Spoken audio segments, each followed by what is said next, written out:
साथियों नमस्कार। साथियों, सबसे पहले आप सभी को नव वर्ष की हार्दिक शुभकामनाएं। यह साल आपके लिए स्वास्थ्यवर्धक हो और आप दिगनी चुगनी आगे उन्नति करें। साथियों, इस वीडियो के माध्यम से अब आपके साथ एक बड़े ही महत्वपूर्ण विषय पर चर्चा करने के लिए जुड़े हैं। साथियों, वो विषय है कि यूरोप के अंदर अधिकांश देशों के अंदर लोग सड़कों पर क्यों है, अपनी सरकार का विरोध क्यों कर रहे हैं। साथियों, इस वीडियो के माध्यम से हम उसे समझने की कोशिश करेंगे। साथियों, वर्तमान के अंदर यूरोप के कई बड़े देश जैसे Germany, UK, France, Italy, Romania, Czechoslovakia जैसे देश में लगातार लोग सड़कों पर आ रहे हैं और लगातार सरकार की नीतियों का विरोध कर रहे हैं। साथियों, एक बड़ा सवाल ये उठता है कि यूरोप जैसे जो विकसित देश हैं वैसा वहां के लोग भी कहीं ना कहीं अब व्यवस्था से नाखुश नजर आते हैं। यानी कि जो स्थापित आर्थिक मॉडल का अनुसरण इतने लंबे समय से किया जा रहा है उसको लेकर कुछ समस्याएं हैं, जिसको लेकर लगातार अब दुनिया के कई हिस्सों से हमें विरोध प्रदर्शन देखने को मिल रहे हैं। साथियों, पूरी दुनिया के अंदर एक पैटर्न हमें देखने को मिल रहा है कि जो ग्लोबलाइजेशन के बाद से पूरी दुनिया के आर्थिक मॉडल में बदलाव आया था वो अब अपने चरम पर जा चुका है। और विकास होने के बावजूद भी जो सो कॉल्ड डेवलप्ड नेशन है, जो वहां के लोग भी इस आर्थिक मॉडल से अब परेशान हो चुके हैं। और इसका प्रमुख कारण रहा है कि वैश्वीकरण के साथ साथ जिस तरीके से कॉरपोरेट के हितों को लेकर ही लगातार, चाहे वो डेवलप्ड कंट्रीज हो चाहे वो डेवलपिंग कंट्रीज हो, इन सब में आर्थिक नीतियां बनाई गई है। साथियों, अब हम आते हैं कि वर्तमान के अंदर यूरोप के अंदर जो आंदोलन हो रहे हैं, जो विरोध प्रदर्शन हो रहे हैं, उनके क्या प्रमुख कारण रहे हैं और कौन लोग उसमें शामिल हैं। तो शुरुआत करते हैं सबसे पहले यूके से। यूके के अंदर एक बहुत बड़ा वर्ग नर्सेज का वो आंदोलित है, वो विरोध कर रहा है। और उसका प्रमुख कारण है कि जिस तरीके से महंगाई दरें यूरोप के अंदर, सॉरी, यूके के अंदर बढ़ गई है, उसके मुकाबले नर्सेज की तनख्वाहें नहीं बढ़ी है। तो उसको लेकर वो अपनी तनख्वाह में 19% का इजाफा चाहते हैं और उसके लिए वहां की नर्सेज सड़कों पर हैं। उसी के साथ साथ एम्बुलेंसेज चलाने वाले जो कर्मचारी हैं लंदन के अंदर, वह भी सड़कों पर हैं। उसी के साथ साथ जो कुरियर सर्विसेज के लोग हैं वो भी कहीं ना कहीं परेशान हैं और वो भी सड़कों पर हैं। और बात साथियों यही नहीं रुकती है।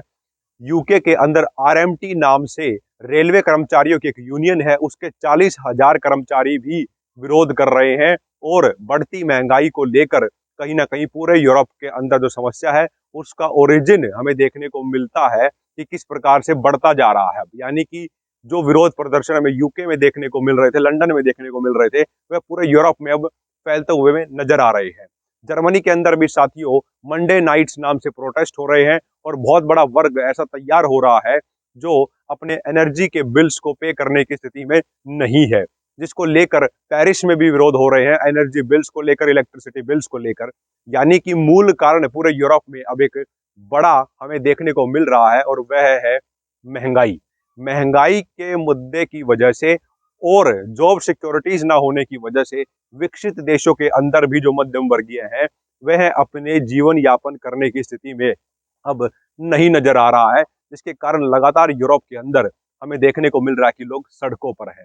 साथियों, वर्तमान के अंदर जो ये घटनाक्रम हमें यूरोप के अंदर देखने को मिल रहा है, इस पूरे घटनाक्रम के अंदर मध्यम वर्गीय, ट्रेड यूनियंस, वहां के छोटे व्यापारी, उसके साथ साथ युवा, ये सभी लोग लगातार सड़कों पर आ रहे हैं। और जिसका परिणाम ये हो रहा है कि जिस तरीके से 90 के दशक में हमने देखा था अरब स्प्रिंग हुआ था, उसी की तरह यूरोपियन स्प्रिंग और या हम कह सकते हैं विंटर स्प्रिंग हमें देखने को मिल रहा है। जिस तरीके से इन्फ्लेशन को लेके, यानी कि महंगाई को लेकर और नौकरियों में सुरक्षा ना होने को लेकर लगातार यूरोप के कई देशों में यह विरोध प्रदर्शन बढ़ते जा रहे हैं।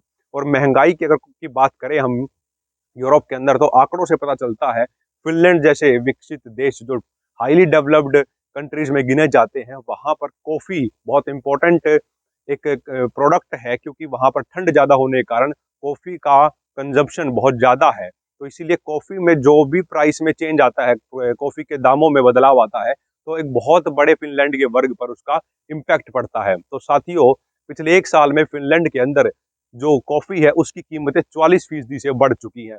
इसी प्रकार से दूध की कीमतें हैं वो लगभग यूरोप के अंदर 50% से बढ़ चुकी हैं। तो जिसके कारण यूरोप के अंदर एक बहुत बड़ा वर्ग ऐसा है जो जो महंगाई के बढ़ने से परेशान है, क्योंकि उसकी जो इनकम है, उसकी जो तनख्वाहें हैं कर्मचारियों की, वह महंगाई के मुकाबले बहुत कम बढ़ी है, जिसके विरोध में यूरोप के अंदर लोग सड़कों पर हैं।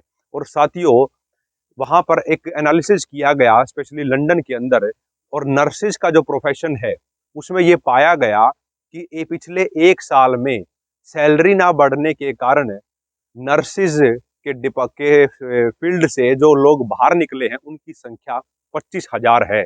यानी कि लंदन के अंदर 25,000 लोगों ने इस प्रोफेशन को छोड़ दिया है, और भविष्य में भी 28% ऐसे लोग हैं जो चाहते हैं कि इस प्रोफेशन को छोड़ दे। यानी कि जिस आर्थिक मॉडल और जिस विकास के पैमाने की हम बात करते हैं, उसके चलते कर्मचारी वर्ग हो चाहे वह मध्यम वर्ग हो, वह विकसित देशों में भी परेशान हमें नजर आता है।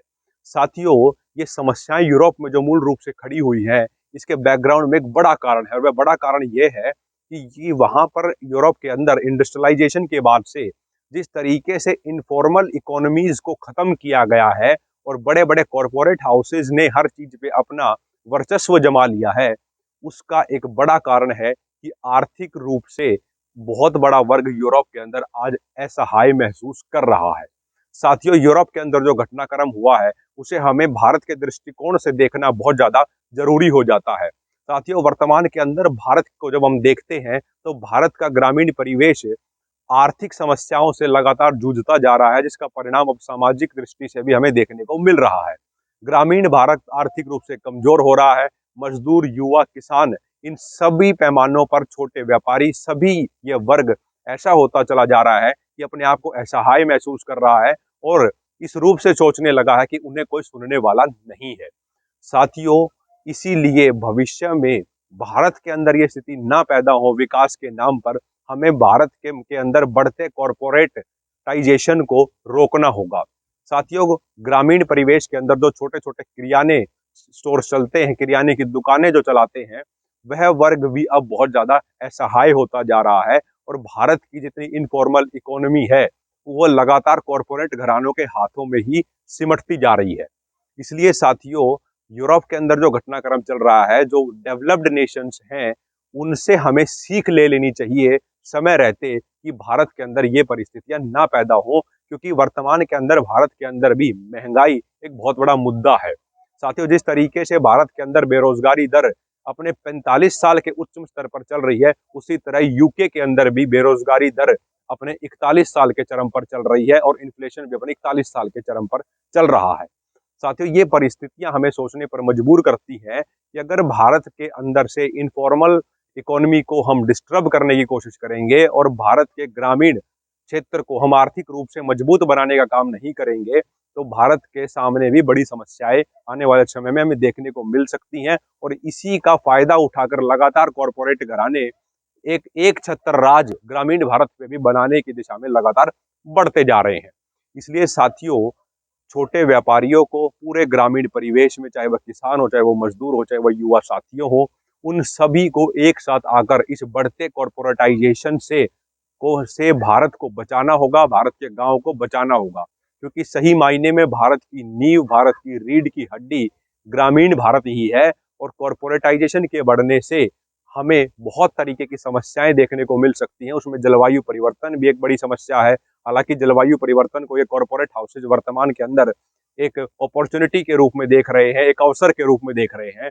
और अगर ऐसे ही कॉरपोरेट घरानों का वर्चस्व देश के अंदर बढ़ता जाएगा और ग्रामीण परिवेश पर भी वो कब्जा करने की दिशा में लगातार बढ़ते जाएंगे, तो साथियों, वो दिन दूर नहीं है जब इस देश के अंदर भूख का व्यापार हमें देखने को मिलेगा। इसलिए हमें बाहर जिस प्रकार की अन्य देशों में घटनाएं हो रही हैं, कॉरपोरेटाइजेशन मार्केट के हिसाब से अर्थव्यवस्था को चलाने को, उससे सीख लेकर भारत के ग्रामीण क्षेत्र को कॉरपोरेट के एक छत्र राज से बचाना चाहिए। साथियों, इस मुहिम में आप सभी को एक साथ जरूर आना चाहिए और इस बात को ज्यादा से ज्यादा शेयर करें, ताकि जन जागृति के रूप में इस चीज को लोग समझें। क्योंकि वर्तमान के अंदर जो ग्रामीण भारत की परिस्थिति है वह बहुत ज्यादा भयावह नजर आती है, और महंगाई की समस्या हो चाहे वो बेरोजगारी की समस्या हो, ये यथावत भारत के अंदर भी हमें देखने को मिल रही है। साथियों, अगर आपको ये वीडियो अच्छी लगी हो तो वीडियो को ज़्यादा से ज़्यादा शेयर करें, कमेंट सेक्शन में अपना फीडबैक जरूर दें। आपने हमें सुना, उसके लिए बहुत बहुत धन्यवाद। जय हिंद।